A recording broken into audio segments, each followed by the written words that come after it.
Informativo Mega. Periodismo investigativo. El exministro de Hacienda, José Manuel Restrepo, hace grave advertencia y afirma la plata de los trabajadores estaría en riesgo.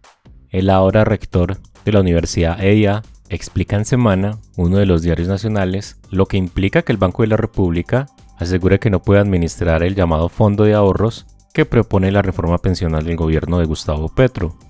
Todo esto se da en medio del huracán que desató la llamada Schneider política y el futuro de las reformas de Gustavo Petro se ve enredado. En el Congreso hay miedo de apoyar estas iniciativas, pues se anticipa que se abrirán investigaciones en la Corte Suprema contra decenas de parlamentarios cuando Schneider Pinilla, ex subdirector, y Olmedo López, ex director de la UNGRD, prendan su ventilador. Se sabe que entre 15 y 30 congresistas estarían involucrados, pero al lado de este escándalo, otras reformas tienen problemas en el contenido de lo que se tramita.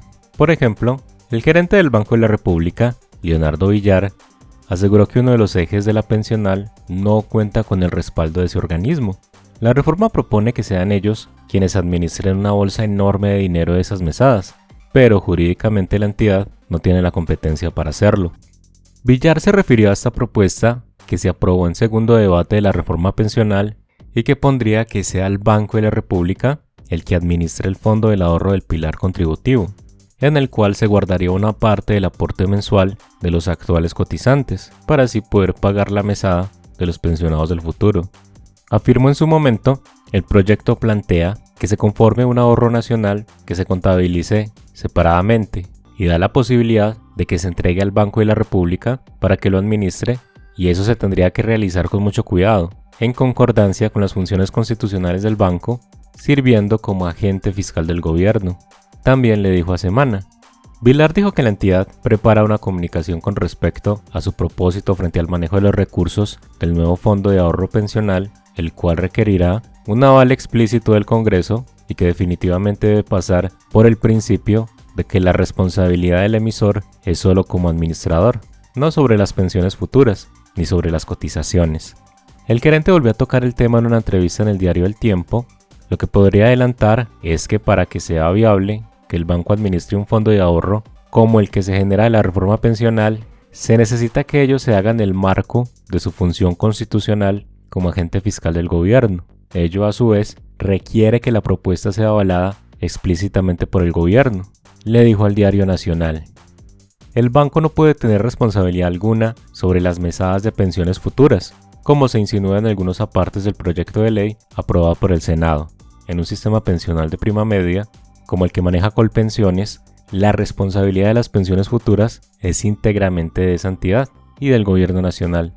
Habría que aclarar también que una entidad como el Banco de la República tendría que dejar esa administración en agentes especializados, tal como lo ha hecho tradicionalmente en fondos como el FAE. Los detalles sobre las inquietudes que estamos analizando en el Banco de la República los expresaremos en una comunicación al Congreso tras la discusión que ya hemos iniciado con los otros miembros de la Junta Directiva del banco, agregó. Y reveló un dato clave: el gobierno propuso esa función al banco sin hablar con ellos. Afirma, el texto, tal como se aprobó hasta el momento, no había sido discutido con el banco. El gobierno tenía una propuesta diferente y no nos ha manifestado que se haya dado un aval al texto aprobado por la plenaria del Senado. Varias voces de expertos habían alertado que esa función no podía dársele al Banco de la República. Una de ellas es el exministro de Hacienda, José Manuel Restrepo. Afirmó, el hecho de que el Banco de la República administre el fondo de pensiones no significa que se va a administrar de una manera más eficiente. Todos hemos señalado que la administración de ese fondo debiese recaer en alguien que tuviera profesionalismo, que estuviera preparado, entre otras. Además, para administrarlo de manera exitosa y eficiente, y por eso claramente la opción nunca ha sido Colpensiones, donde hay burocratización, donde hay politiquería y problemas de integridad, entre otros temas. Pero, por lo que esta declaración sugiere, nos devuelve sobre lo que señalaba yo. No necesariamente el Banco de la República es la mejor opción, sobre todo porque, como se declara aquí públicamente, se hace una administración basada en el principio de agente fiscal en donde, como lo dice el gerente del banco, es una obligación de medio y no de resultado, agregó el exministro. Restrepo explica que lo que hay que lograr es una obligación también de resultado, que ese ha sido el éxito de los fondos privados de pensiones que se han administrado, también con la intención de generar altísimos niveles de rentabilidad. Continúa diciendo, entonces, si el propósito y la vocación no es generar una buena rentabilidad, también además de una buena administración, pues en mi opinión, no se está cumpliendo con el propósito de la administración eficiente de esos recursos tan significativos que hay que multiplicar para que sean fuente de crédito y de ahorro de largo plazo de nuestro país. El exministro asegura que hoy el 70% del ahorro del país viene de rendimientos y la rentabilidad no es la prioridad. No se hará una buena gestión de los recursos, pues al final la idea es que en el largo plazo haya una mayor cantidad de ahorro.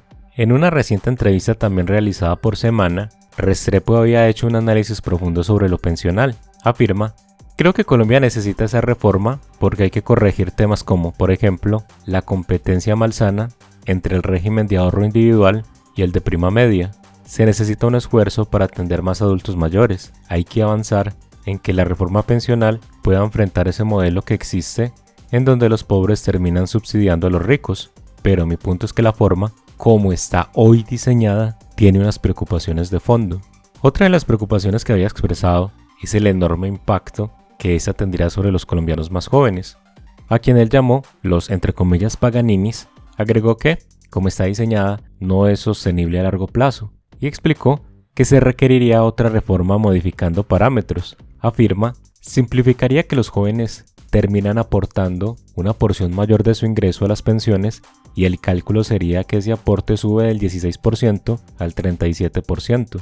Eso lo pagarían ellos o el gobierno nacional, que tendría que asumir un déficit del orden de casi 4 reformas tributarias. Esa desfinanciación se deriva en que, en la propuesta de reforma, no nos atrevimos a tocar lo que debemos tocar, la edad, el ingreso base de liquidación, entre otros, afirmó el exministro José Manuel Restrepo. Por otro lado, Gustavo Petro insiste en cambios constitucionales mediante el poder constituyente y no descarta un referendo. El jefe de Estado colombiano quiere llevar a la Constitución a un acuerdo nacional y mencionó varios puntos que incluiría un eventual referendo. A través de su cuenta de X, antes Twitter, el presidente Petro volvió a referirse a su idea de llevar a cabo un referendo en el que incluiría varios puntos que, según él, no están en la Constitución de 1991. Según el jefe de Estado, el poder constituyente no necesariamente es una constituyente. Asimismo, puso sobre la mesa los puntos que harían parte de un eventual referendo. Primero, acuerdo de paz con enfoque en reforma agraria, transformación territorial y esclarecimiento de la verdad. Adaptación a la crisis climática mediante políticas y estrategias efectivas. Reordenamiento territorial enfocado en la inversión en agua potable y saneamiento. Implementación de reformas en el sistema político y judicial. Aseguramiento de los derechos universales a la salud, pensión y educación pública sin costo. Creación de un estatuto que regule las condiciones laborales. Establecimiento de un proceso de perdón social basado en la verdad, reparación y garantías de no repetición para lograr una paz sostenible, según Petro. Y agregó otros temas que la sociedad sugiera.